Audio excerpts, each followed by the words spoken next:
Salut, c'est Maxence, bienvenue dans cette 24e vidéo de cette série Investisseurs, Agisseurs. Je suis très heureux de te retrouver dans cette nouvelle vidéo.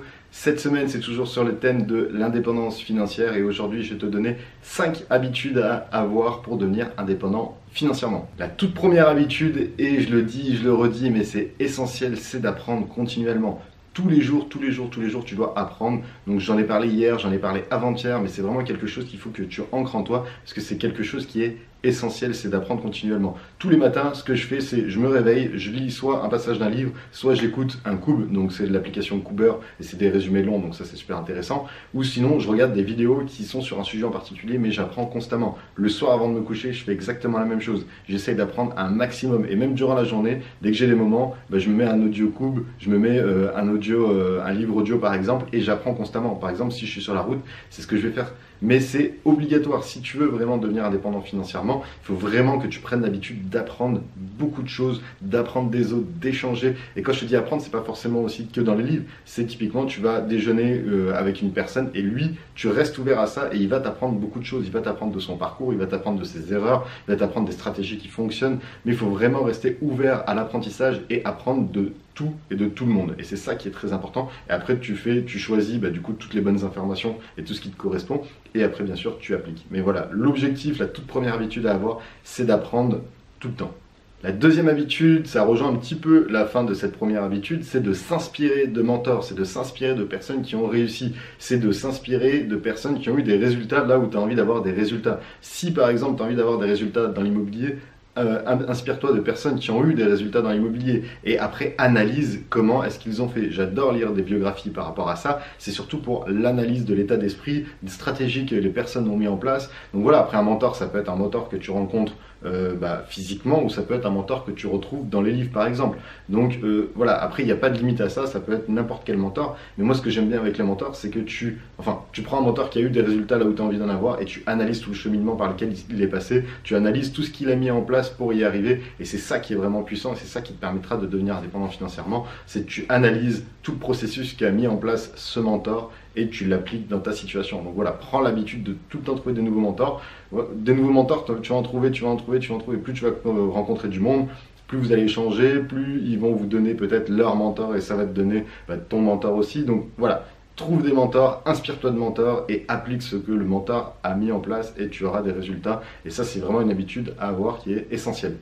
Troisième habitude à avoir, c'est de chercher constamment des opportunités. Les opportunités, il y en a de partout. Elles sont là, elles sont juste à saisir. Et il faut vraiment que tu prennes l'habitude de chercher et de saisir des opportunités constamment. C'est très très important. Dans l'immobilier, c'est qu'une question d'opportunité. L'immobilier, c'est tu auras une bonne affaire, ce sera une opportunité. Est-ce que tu es prêt à l'accepter ou pas? Donc ça, c'est une autre question. Mais il faut vraiment que tu prennes l'habitude de chercher des opportunités et de saisir des opportunités. Ça peut être des toutes petites opportunités. Par exemple, quelqu'un te propose quelque chose, juste une connerie, une activité, boum, tu vas dire oui tout de suite, tu vas pas réfléchir. Ou moi, ce que j'aime bien faire, c'est agir lorsque je pense que c'est bon, même si je sais pas comment faire, et après je réfléchis. Mais au moins, tu valides le fait que tu veux faire ça. Et en fait, l'objectif, c'est que ça va te faire travailler à tout le temps, trouver des solutions pour y arriver. Donc par exemple, lorsque j'ai voulu acheter mon deuxième appartement, j'avais repris mes études en apprentissage, et j'ai trouvé une bonne affaire. Donc je me suis dit, ok, c'est pas grave, je me positionne dessus et après je vais réfléchir comment me faire financer par rapport à ça. Et du coup, j'ai réussi. Parce qu'au final, tu vas te poser les bonnes questions et tu verras que tu pourras avoir des résultats là-dedans parce qu'en fait, tu vas prendre l'habitude de tout le temps chercher des opportunités et savoir saisir ces opportunités. Quatrième habitude, c'est de se remettre en question. Donc c'est très très important de toujours se remettre en question, de rester humble et de toujours rester ouvert aux discussions avec des personnes. Même si c'est des personnes qui ont moins de patrimoine que toi, même si c'est des personnes qui ont moins d'appartements que toi par exemple, c'est des personnes qui ont utilisé des stratégies qui sont très intéressantes et qui peuvent être applicables pour toi. Donc mon gros conseil pour toi, c'est vraiment de toujours te remettre en question parce que tu en as toujours à apprendre des autres. T'es pas forcément la science infuse, personne n'est la science infuse, mais voilà, il y a toujours des personnes qui utilisent des stratégies, peut-être que tu n'auras même pas pensé, et c'est intéressant de toujours rester ouvert. N'hésite pas à créer pourquoi pas des masterminds, de faire des rencontres d'investisseurs, c'est très très intéressant. J'ai été dans une rencontre il y a quelques jours d'investisseurs sur Nice, donc là actuellement on est à Nice. J'y étais et c'est très intéressant de voir toutes les stratégies que les personnes mettent en place, parce que plus tu auras de personnes autour de la table, plus tu auras des stratégies différentes, et c'est un coup, il y en a une qui va coller avec avec ta personnalité, avec ta situation personnelle et que tu n'avais pas forcément pensé. Donc c'est vraiment très important de toujours se remettre en question et de rester ouvert à toutes les informations qu'on a autour de nous. Et la cinquième habitude, c'est toujours de persévérer. Donc la persévérance, c'est la clé du succès.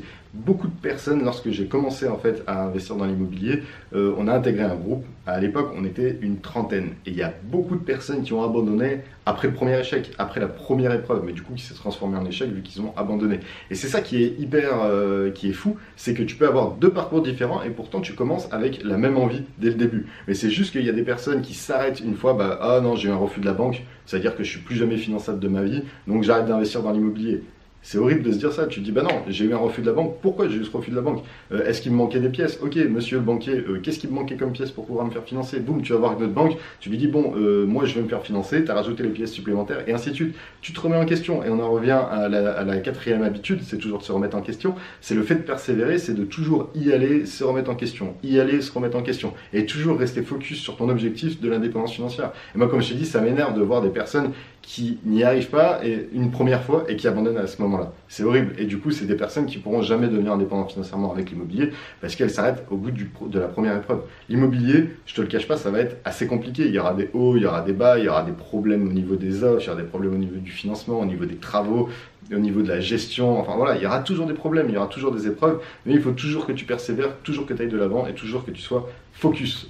Voilà du coup pour ce qui était de cette vidéo, n'hésite pas à la partager et à la liker si elle t'a plu et n'hésite pas à télécharger les 7 jours de formation totalement offerts pour devenir indépendant financièrement grâce à l'immobilier. Donc je t'explique étape par étape toutes les étapes par lesquelles je suis passé pour atteindre mon indépendance financière. Donc c'est juste à la fin de cette vidéo, tu auras de quoi cliquer et n'hésite pas à t'inscrire sur cet espacement qui est totalement offert. Sur ce, je te dis à demain pour une prochaine vidéo. Ciao!